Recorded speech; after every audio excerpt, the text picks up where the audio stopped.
श्री राधे राधे नमस्ते। एगो भोले जी के भजन लेकर मैंने सुनब से कैसा लगा था कमेंट में जरूर लिखब सही।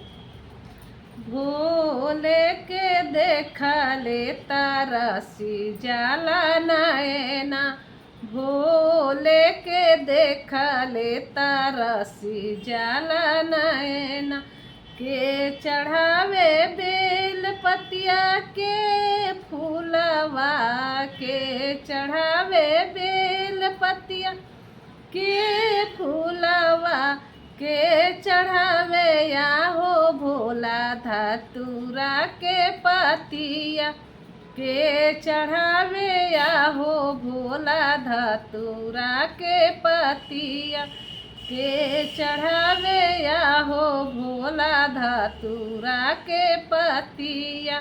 पुजारी चढ़ावे फूल पत्ती, पुजारन चढ़ावे बेल पतिया, पुजारी चढ़ावे फूल पत्ती, पुजारन बेल पतिया।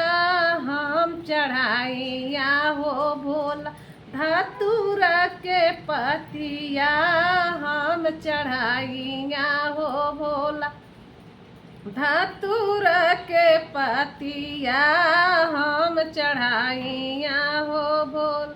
के मांगे अन धन के तुहर देहिया, के तुहर देहिया, के मांगे या हो भोला दर्शन के बटोहिया, के मांगे या हो भोला दर्शन के बटोहिया।